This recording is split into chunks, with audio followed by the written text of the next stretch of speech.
जय बोलो देवादिदेव 1008 श्री भगवान महावीर स्वामी की जय जय जय। अहिंसा परमो धर्म की जय जय जय। परम पूज्य आचार्य गुरुवर श्री विद्यासागर जी महाराज की जय जय जय। बोले नवाचार श्री समय सागर जी महाराज की, बोले श्री प्रमाण सागर जी महाराज की। नदी के किनारे एक चट्टान थी। धोबी उस पर बैठकर कपड़े फींचा करता था। सैलानी उस पर बैठकर लहरों के साथ अटखेलियां खेला करते थे। हर कोई अपने अपने तरीके से उसका उपयोग करता था। एक दिन किसी शिल्पी की नज़र उस पर पड़ी।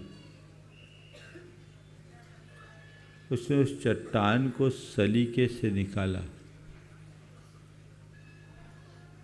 अपनी कार्यशाला में लाकर उसे तराशना शुरू किया। देखते ही देखते चट्टान ने भगवान का रूप धारण कर लिया और जैसे ही पाषाण से भगवान प्रकट हुए, सबसे पहले वह शिल्पी ही उसके आगे नतशीश हो गया। सच पूछो तो पाषाण से भगवान बनने की यह प्रक्रिया ही हमारी संस्कृति है। हमारा जीवन एक साधारण पाषाण की तरह है, लेकिन उसके भीतर छिपे हुए भगवान की हमें पहचान नहीं। उस चट्टान का उपयोग हर किसी ने किया, लेकिन सही उपयोग केवल शिल्पी ने किया। बाकी लोगों में और शिल्पी में एक ही मौलिक अंतर था कि बाकी लोग चट्टान को केवल सतही स्तर तक देखते थे, लेकिन शिल्पी ने चट्टान को भीतर से पहचान लिया। संत कहते हैं यही स्थिति हमारे जीवन की है। जो केवल ऊपर के जीवन को देखता है, जो केवल दृश्य जीवन को देखता है, समझता है, पहचानता है, या केवल दृश्य जीवन के तल पर जीता है, वो चट्टान की तरह अपना जीवन यूं ही खराब कर लेता है। लेकिन जो दृश्य जीवन से परे भीतर के अदृश्य को पहचानता है, वो पाषाण से परमेश्वर हो जाता है, भगवान बन जाता है। पंच कल्याणक प्रतिष्ठा आज से शुरू हो रहा है। ये आयोजन यहाँ शुरू हो रहा है। हम देखेंगे कि ये क्या है। पाषाण से भगवान की यात्रा। अभी आपने मूर्तियाँ स्थापित ला के रखी, ये मूर्ति भगवान बने। अभी तो मूर्ति है ना, पाषाण की है, धातु की। मूर्ति का मूल्य है, पर भगवान अमूल्य है। आखिर यही मूर्ति भगवान कैसे बनी? ये मूर्ति भगवान कैसे बनती? आप देखेंगे कि और आप यही सोचेंगे कि मूर्ति भगवान बनी, हमने मंत्र के संस्कार दिए, संस्कारों के आरोपण से ये मूर्ति भगवान का रूप धर ली। बाहर से देखा जाए तो मूर्ति में केवल संस्कारारोपण से भगवान बने, लेकिन गहराई से देखेंगे तो मूर्ति को भगवान बनने में एक लंबी यात्रा करनी पड़ी। वह है भोग से योग की, पदार्थ से परमार्थ की, राग से वैराग्य की, अर्थ से परमार्थ की। वो यात्रा जब हमारे जीवन में घटती है, तब कहीं जाकर हम अपने जीवन का पथ प्रशस्त कर पाते हैं। भगवान आत्मा से परमात्मा बने। जिन्हें हम भगवान के रूप में आज पूजते हैं, कभी वे भी हमारी आपकी ही तरह थे। ऐसे कोई भगवान जैन दर्शन के अनुसार नहीं है जो अनादि से भगवान हो। जैन दर्शन किसी अनादि सिद्ध परमात्मा की बात नहीं करता। जैन दर्शन एक ही बात दोहराता है, अप्पा सो परमप्पा, आत्मा ही परमात्मा है। हर आत्मा अपने आप में परमात्मा है। अंतर केवल ये है कि आत्मा चट्टान है और परमात्मा उसके भीतर से प्रकट मूर्ति। आत्मा परमात्मा का रूप धर सकता है, बशर्ते उसके साथ जुड़ा हुआ अवांछित तत्व अलग हो जाए। शिल्पी पाषाण को तराशता है, तराशने में क्या करता है? कुछ नहीं, कुछ अलग जोड़ता है क्या? जोड़ा कुछ नहीं जाता, हटाया जाता है। किसे हटाया जाता है? जो अवांछित है, उसे धीरे धीरे तराश तराश के छाट छाट के अलग करता है। और जैसे जैसे अवांछित तत्व हटता जाता है, पाषाण से भगवान का रूप निखरता जाता है। जैसे ही अवांछित पूरी तरह हट जाता है, वो पाषाण भगवान बन जाता है। संत कहते हैं, जो प्रक्रिया बाहर है वही प्रक्रिया भीतर है। हमने अपने साथ बहुत कुछ अवांछित जोड़ रखा है, और जो अवांछित है उसने हमारी चेतना को विकृत कर दिया है। परमात्मा होने के उपरांत भी हम अपने भीतर के परमात्मा तत्व का रस नहीं ले पा रहे। हमारे भीतर के जितने विकार हैं, उन विकारों के निमित्त से हमारी अंतश्चेतना में ये सारे अवांछित तत्व जुड़े हैं, जिन्हें हम कर्म के रूप में जानते हैं। वो कहाँ से आया? वो हमारे द्वारा ही अर्जित है। हमने खुद उसे एकत्र किया, हमने खुद उसे जोड़ा है, और अनादि के संस्कार बस हम यही करते आए हैं। जब हमारी चेतना जागृत होती है, हम आत्म पुरुषार्थ में सन्नद्ध होते हैं, तब भीतर से रूपांतरण शुरू होता है। और जो जो रूपांतरण शुरू होता है, हम त्याग तप संयम साधना के मार्ग में लगते जाते हैं। अंदर का अवांछित तत्व हटने लगता है, छटने लगता है, और जो जो अवांछित तत्व छटता है, हमारा आंतरिक रूप निखरने लगता है। और आत्म तत्व के पूर्ण निखार का नाम ही मोक्ष है। वही परमात्म तत्व की उपलब्धि है। हमें वो निखार चाहिए, अपने जीवन में सुधार चाहिए। ये पंचकल्याणक बाहर की एक प्रक्रिया है, लेकिन इस पंचकल्याणक की प्रक्रिया के माध्यम से यदि हम अपने भीतर कोई अच्छी भाव भूमिका जगाएंगे, तो तय मानना भगवान के इस पंचकल्याणक में हमारा कल्याण हो जाएगा। हम भगवान के पंचकल्याणक के लिए आए हैं, किस लिए आए? बोलो। भगवान का कल्याण कराने के लिए। किसके लिए? अपना कल्याण कराने के लिए। तो भगवान ने एक ही बात कही है कि देख, तेरा कल्याण करने वाला मैं नहीं हूं। ध्यान से सुनना। भगवान कहते तेरा कल्याण करने वाला मैं नहीं हूं, और मैं क्या, कोई भी नहीं है। आज मेरा कल्याण हुआ है, वह भी किसी और के द्वारा नहीं। मैंने स्व अर्जित पुरुषार्थ से अपने आप को यहाँ तक पहुँचाया है। आज मैं जहाँ पहुँचा हूँ, वह अपने स्वयं के पराक्रम के बल पर पहुँचा हूँ, और तू भी पहुँच सकता है। क्षमता तेरे अंदर भी है, बस कमी है तेरी समझ, साहस, संकल्प और सक्रियता की। जिस दिन तू उसे समझ लेगा, तेरे अंदर साहस प्रकट हो जाएगा, संकल्प जग जाएगा, और तू सचेष्ट हो जाएगा।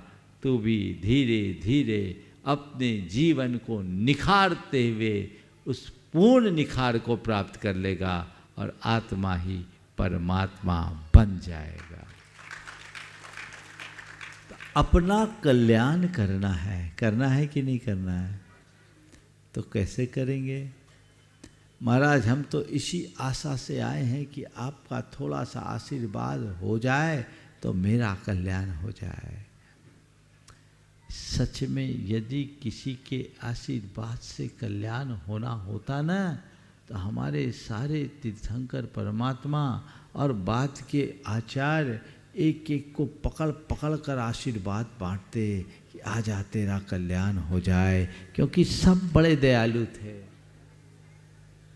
लेकिन ऐसा संभव नहीं है ना, ऐसा संभव नहीं है। संत केवल प्रेरणा दे सकते हैं, संत केवल मार्ग दिखा सकते हैं, संत केवल रास्ता बता सकते हैं। चलना तो तुम्हें पड़ेगा, है ना। औषधि बता सकता हूं, खाना तुम्हें पड़ेगा। औषधि बता सकता हूं, खाना तुम्हें पड़ेगा। रास्ता दिखा सकता हूं, चलना तुम्हें पड़ेगा। चलना तो तुम्हें ही पड़ेगा ना। उसके लिए तैयार हो जाइए और इस पंच कल्याण को एक धार्मिक आयोजन की तरह देखने की जगह आज से एक अंतर यात्रा की शुरुआत के रूप में देखें, एक नई यात्रा के सूत्रपात के रूप में देखें कि आज से इस पंच कल्याणक के मिस हम एक नई यात्रा की शुरुआत करेंगे, जीवन के रूपांतरण की। यदि अंदर ऐसी आध्यात्मिक भावना जाग जाए, तय मानना जीवन का काया पलट हो जाएगा। भगवान के पंच कल्याणक होते होते तुम्हारे भीतर तुम्हारे कल्याण का बीज पड़ जाएगा। 5 दिन के पंच कल्याणक मनाने में आनंद नहीं, ये प्रोग्राम नहीं है। क्या है? आप लोग बोलते हैं हमारे यहाँ पंच कल्याणक का प्रोग्राम चल रहा है। प्रोग्राम तो तुम्हारे ब्याह शादियों का होता है, रोज कोई ना कोई इवेंट होता है। क्या है? ये पंच कल्याणक का प्रोग्राम नहीं, पंच कल्याणक का एक अनुष्ठान है। क्या है? कार्यक्रम नहीं, अनुष्ठान है। कार्यक्रम और अनुष्ठान में मौलिक अंतर है। कार्यक्रम तय समय पर शुरू होता है और बाद में पूरा हो जाता है, लेकिन कोई अनुष्ठान यदि एक बार शुरू हो जाता है तो वो जीवन भर की साधना बन जाती है परिवर्तन की। तो इसे पंचदिवसीय अनुष्ठान मत मानना। 5 दिन में तो हमें केवल बीज बोना है और पूरे जीवन उसका फल खाना, उस अनुष्ठान का लाभ लेना। जीवन के रूपांतरण का अनुष्ठान बनाइए। इसके लिए खुद की दृष्टि को मोड़ना होगा। आप पंच कल्याणक के रंगारंग कार्यक्रमों को ही मत देखिएगा। अभी मेरे कान में बता रहे थे, नितिन भाई कहाँ है? नितिन भाई बता रहे थे, महाराज कल मेहंदी के कार्यक्रम में ऐतिहासिक भीड़, बड़ा अच्छा उत्साह था। हल्दी के कार्यक्रम। अरे भैया, ये हल्दी मेहंदी तो ऊपर का राग रंग है, इसी में उलझ के मत रह जाना। समझ रहे? इस हल्दी मेहंदी के राग रंग में उलझ के मत रह जाना। इसके बहाने अपनी आत्मा में ऐसा रंग चढ़ा लेना जिसके ऊपर और कोई रंग ना चढ़ने पाए। अध्यात्म का रंग चढ़ना चाहिए जो एक नई तरंग को उत्पन्न करे। ये सब आप लोगों को जोड़े रखने का उपक्रम है, लेकिन भाइयों केवल इन्हीं में जुड़ गए तो अनादि से यही करते आए हो। जिसके लिए आए हो उसे समझने की कोशिश करो। तो इस पंच कल्याणक के सारे कार्यक्रमों के साथ छिपे हुए जीवन दर्शन को पहचानने की कोशिश करना। भगवान जैसे भगवान बने, हमें रास्ता दिखा के गए, हम वैसे रास्ते पर चलेंगे तो हम भी भगवान बन सकेंगे। लक्ष्य तो हमारा एक ही है ना, संसार के आवागमन के चक्र से मुक्त होना, संसार के दुखों का निवारण करना, यही है लक्ष्य ना। तो दुख का निवारण कब होगा? जब हम असली दुख को पहचानेंगे। कल मैंने आपसे कहा था ना कि आप जिनको दुख मानते हैं, भगवान के जीवन में इनमें से एक भी दुख नहीं था, फिर भी भगवान ने दुखों के निवारण के लिए संसार का परित्याग किया। क्यों किया? क्योंकि तुम जिसमें सुख मानते हो, भगवान उसको भी दुख का कारण जानते हैं। और न केवल भगवान दुख का कारण जानते, यथार्थ वह सब दुख का कारण है। क्योंकि तुम संसार और सांसारिकता के विस्तार में ही सुख मानते हो। धन, वैभव, यश, प्रतिष्ठा, भोग, विलास, सत्ता, संपत्ति को ही अपने सुख का आधार मानते हो। इनके अभाव में अपने आप को दुखी महसूस करते हो। भगवान कहते, अरे संसारी प्राणी जिसे सुख का आधार मानता है, सच्चे अर्थों में वही दुख का हेतु है। ये जी का जंजाल है, यही भाव दुख का कारण है। इसीलिए तो उनने सबको त्यागा। जिस दिन तुम्हें सच्चे सुख की समझ हो जाएगी और उस सुख की प्यास प्रकट हो जाएगी, संसार के सारे पदार्थ तुम्हें व्यर्थ दिखने लगेंगे और तभी तुम अपने जीवन को सही रास्ते पर लगाने में समर्थ हो सकोगे। अपने अंदर ऐसी आध्यात्मिक दृष्टि उद्घाटित करने की आवश्यकता है। अगर वो घट गई तो जीवन का काया पलट। पंचकल्याणक से ऐसा होता है।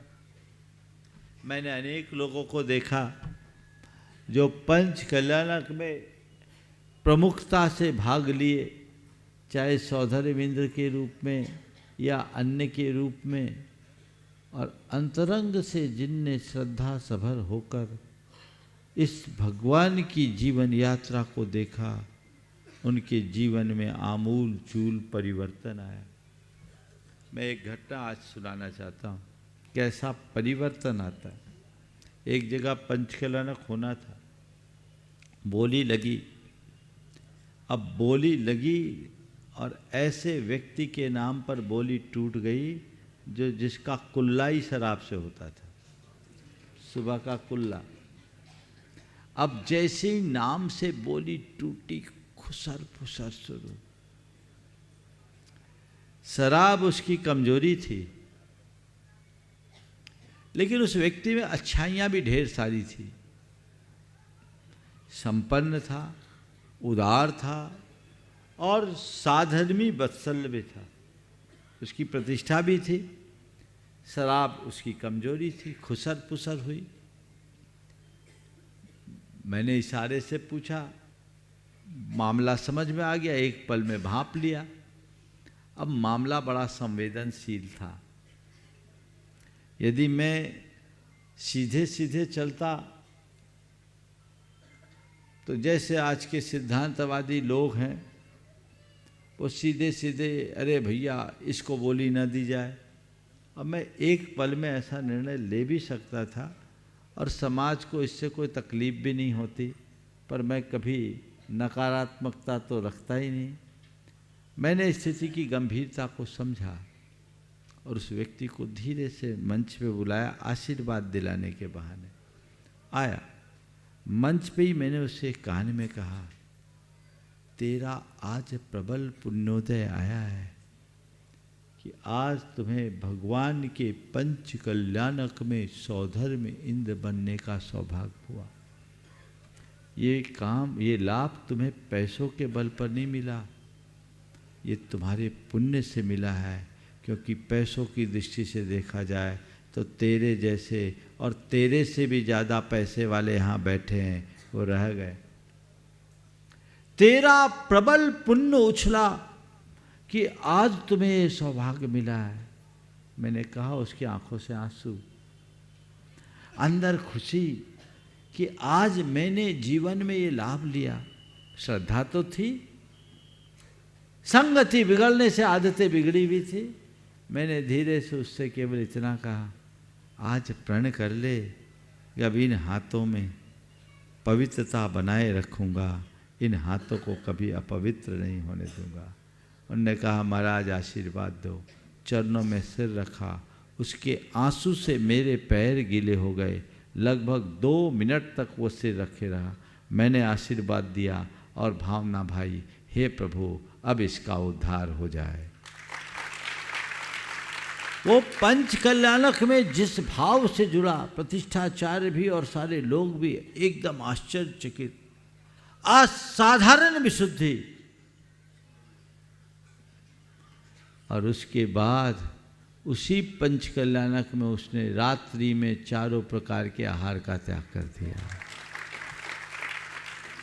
और बदला सो ऐसा बदला कि आज व्रती श्रावक के रूप में जी रहा है। ये है ट्रांसफॉर्मेशन। ध्यान रखना, किसी का अतीत कैसा भी क्यों ना हो, यदि उसके मन में दिल इच्छा शक्ति हो और उच्च मनोबल संकल्प हो तो जीवन में आमूलचूल परिवर्तन आ सकता है।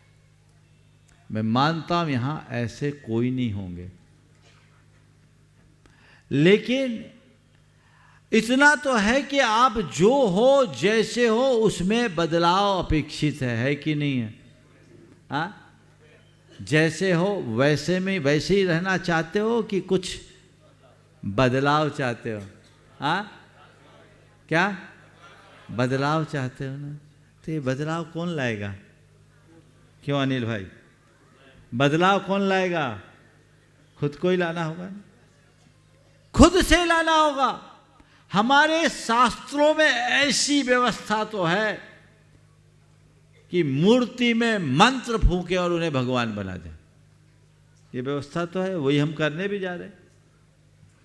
प्रतिष्ठा शास्त्रों में ऐसी व्यवस्था है कि मूर्ति में मंत्र फूके और वो भगवान बन जाए, पर ऐसी कोई व्यवस्था नहीं कि कान में मंत्र फूकूं और तुम, ऐसी नहीं है व्यवस्था, नहीं है। उसके लिए क्या करना होगा?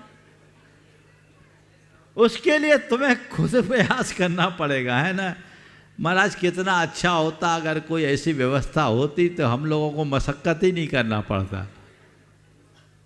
एक बार मुझसे किसी ने पूछा कि महाराज जी आप मूर्ति में मंत्र फूंकते हो, वो भगवान बन जाते हैं, हम लोगों के कान में मंत्र फूंक के हम लोगों को भगवान क्यों नहीं बना पाते?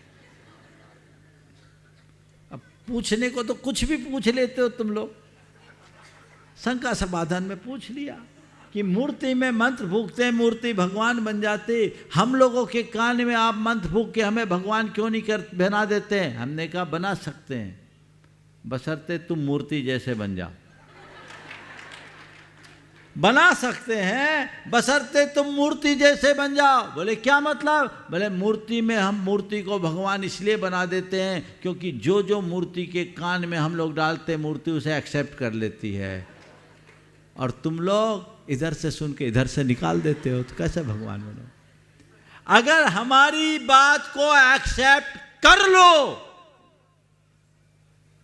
तो तय मानना सारी मूर्तियां भगवान बन जाएगी। बोलो, अब एक्सेप्ट करने को राजी हो? कुछ नहीं करना, भगवान बोलोगे, जो जो हम बोलते जाए सो करते जाओ, यही स्वीकारता है ना। अब भगवान बनने का मार्ग भी यही है, भगवान ने भी यही किया। अतीत में उन्होंने भगवान की वाणी को आत्मसात किया, उनका अनुकरण किया, उनके जीवन का रूपांतरण शुरू हुआ और वे भगवान बन गए। वे भी हमें यही कहते हैं कि बस तेरा रूपांतरण तेरे हाथ में है, रास्ता हमने बता दिया, चलना तुम्हें है। चलना शुरू करो। जीवन का काया पलट तभी होगा। तो बंधुओं, कभी भी कोई आयोजन हो तो आयोजन के साथ उसके प्रयोजन को ध्यान में रखो। पंचकल्याणक हो रहा है, आप बड़े आनंदित हैं। पूर्वी क्षेत्र के लोग और ज़्यादा आनंदित हैं। और पूर्वी क्षेत्र में वैभव नगर का वैभव और निखर रहा है। हमारे यहाँ आयोजन हो रहा है, अरे हो रहा है। हम पंचकल्याणक करा रहे हो। हम रात दिन लगे हैं, लगे हो। हम तन मन धन से लगे हैं, लगे हो। क्यों लगे हो ये तो और बताओ। प्रयोजन क्या है? भगवान की प्रतिष्ठा है कि तुम्हारी? ये तो और बता दो भाई। प्रतिष्ठा किसकी है? बोलो तो थोड़ा दम से। तो भगवान की प्रतिष्ठा है, मेरी कोई प्रतिष्ठा नहीं। भगवान की प्रतिष्ठा है, मेरी तो बस निष्ठा है। क्या है? भगवान की प्रतिष्ठा है, मेरी तो बस निष्ठा है। उस निष्ठा को जगा के रखो तो जीवन में आनंद आएगा। इस पंच कल्याणक प्रतिष्ठा में पाषाण से भगवान बनने की यात्रा होगी। एक बात और है जो दार्शनिक दृष्टि से समझ लेना आप लोगों को जरूरी है। कई बार लोग कहते हैं भगवान की प्राण प्रतिष्ठा हो। क्या हो रही है? प्राण प्रतिष्ठा। अरे भगवान की प्राण प्रतिष्ठा होगी? भगवान है कहाँ जो उनकी प्रतिष्ठा हम करेंगे? हम तो मूर्ति की प्रतिष्ठा कर रहे हैं। किसकी प्रतिष्ठा कर रहे हैं? जैन परंपरा में जिन बिंब प्रतिष्ठा होती है। क्या होती है? कभी भी कहना आप लोग किसी से बातचीत करो तो प्राण प्रतिष्ठा।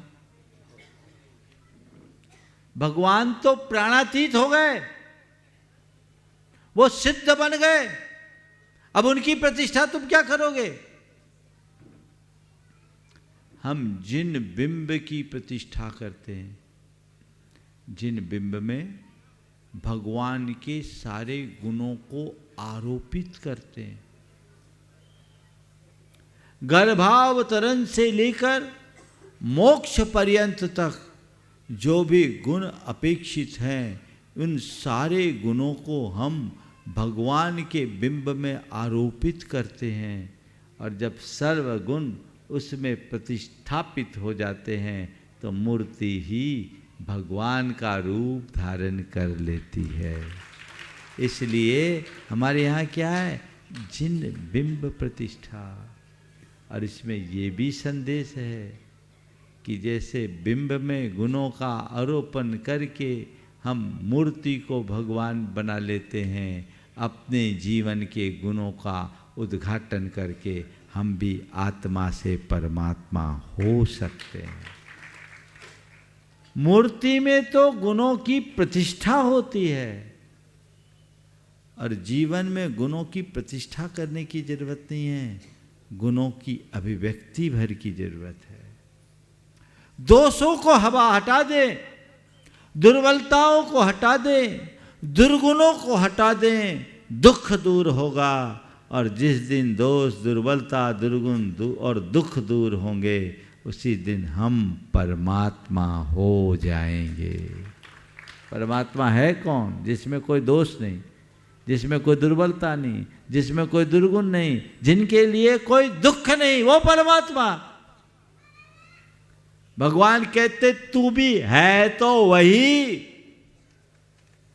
पर थोड़ा बिगड़ा हुआ है, सुधर जा। तेरा भी उद्धार हो जाएगा। तो अपने जीवन में वैसा सुधार हो, अपने जीवन का वैसा उद्धार हो, ये पथ प्रशस्त होना चाहिए। अभी बहुत सारी क्रियाएं बाकी है, मंडप प्रतिष्ठा सब हो गया, सक्रियकरण, बाकी चीज़ें यही हैं। इसलिए मैं अधिक विस्तार न देकर, आज पहला दिन है, खूब उत्साह के साथ आपके हृदय में भक्ति हो, श्रद्धा हो और साथ में एक आध्यात्मिक प्रेरणा, तो जीवन में आनंद आएगा। आध्यात्मिकता के अभाव भक्ति एक क्रिया मात्र बन जाती है और अध्यात्म से अनुप्राणित हो जाने से वह जीवन के रूपांतरण की प्रक्रिया बनती है। क्या करना है? भक्ति को कोरी क्रिया या रूपांतरण की प्रक्रिया, क्या बनाना चाहते हो? हाँ, थोड़ा जोर से। अब उसके लिए क्या करना है? आज से ही अपनी भावधारा को बदल लेना। एक बात सदैव ध्यान में रखना, भाव सुधरेगा तो भाव सुधरेगा। क्या बोला? भाव सुधारना चाहते हो तो भाव सुधार लो, हमारे ही हाथ में है। इसलिए अपनी भावधारा को परिवर्तित करें। मुझे बेहद प्रसन्नता है कि आप लोगों में बहुत ज़्यादा उल्लास और उमंग है। पूरे आसपास के लोग बहुत उत्साहित होकर एकत्रित हुए। अभी तो पंचकलानक शुरू नहीं हुआ, पंडाल तो छोटा पड़ ही गया, आगे जगह मिलनी नहीं है, तय है। लेकिन फिर भी हमें हमेशा कहते हैं, और अब तक का अनुभव भी है, छोटा भी करे तो बड़ा हो जाता है। अब उदयनगर वालों बोलो, क्या होता? सिर फुटबल होता और कुछ नहीं होता। यहाँ भी लगता है ऐसे ही होना हो जाए। बात ये थी कि छोटे रूप में कर ले, छोटे रूप में कर ले, छोटे रूप में कर ले, पर आप लोगों की भक्ति भावना ऐसी है कि छोटा ही विराट बन जाता है। बहुत ही प्रशंसनीय उत्साह है। इस उत्साह को बनाए रखें, अपनी विशुद्धि को बढ़ाएं और आपकी विशुद्धि अपने आप बनेगी। विनोद, जब आयोजन के प्रयोजन को ध्यान में रखो, क्या करना है? आयोजन के प्रयोजन को ध्यान में रखना। हम लोगों की कुछ दुर्बलताएं ऐसी है कि छोटा सा निमित्त आता है, सब भूल बैठते हैं, वो बातें पकड़ लेते हैं, उससे मन की विशुद्धि गायब हो जाती है और विशुद्धि के खत्म होते ही सारा रस खत्म हो जाता है। ऐसा काम अपने को नहीं करना। अपने को तो पूरी कमाई करनी है, घाटा नहीं लगना चाहिए। तुम लोग व्यापारी हो ना, तो घाटे का सौदा तो अपन ने सीखा ही नहीं, अपने खून में ही नहीं है क्या? बिल्कुल पक्का बनिया बन के रहो। तुम लोग दुकान में तो पक्का बनिया होते हो और यहाँ आते हो तो पता नहीं क्या बन जाता। इसलिए अपने जीवन की दिशा को तय करें। पंचकल्याणक का पूरा आनंद आप सब लें। समय काफ़ी हो गया, सर्दी का समय है। प्रवचन में भी हमने थोड़ा सा संशोधन कर दिया है भैया लोगों को, आप लोगों को, सबको सुविधा देने के लिए।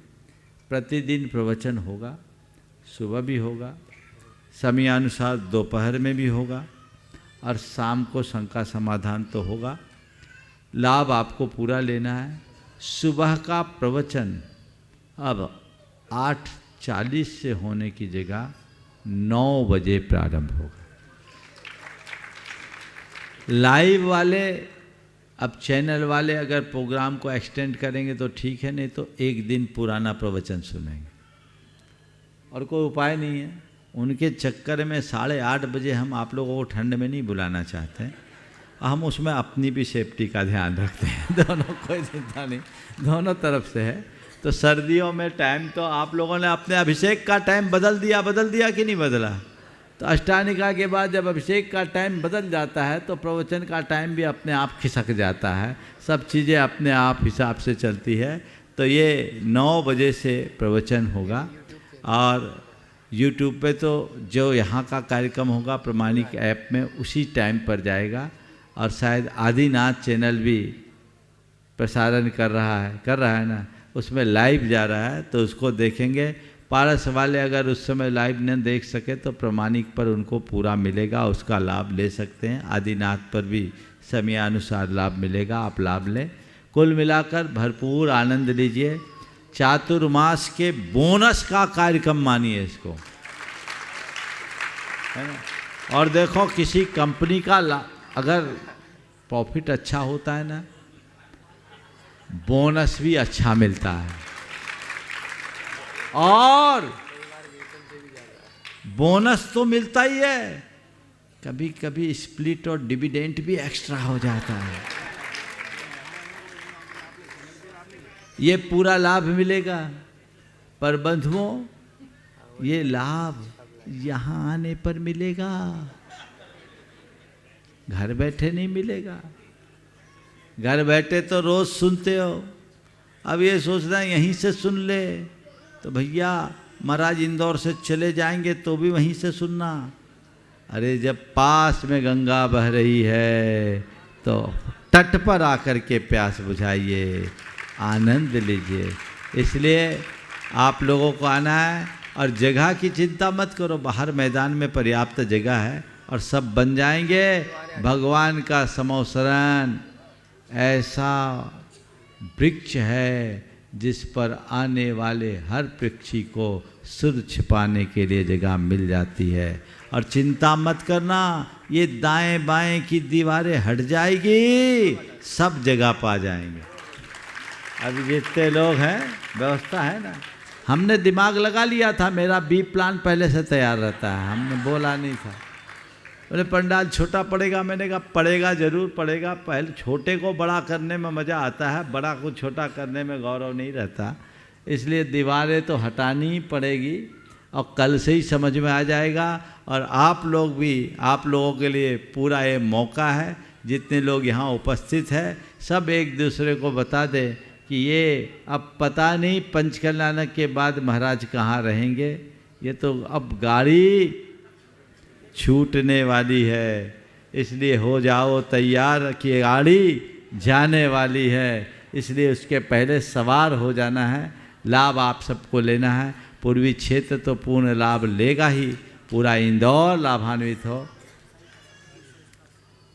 हाँ लाभान्वित हो। और आज के शंका समाधान में जो विशेष कार्यक्रम है उसकी सूचना भैया जी देंगे। आज के पूरे कार्यक्रम की सूचना दीजिए, और अपना इन्हीं का काम है। और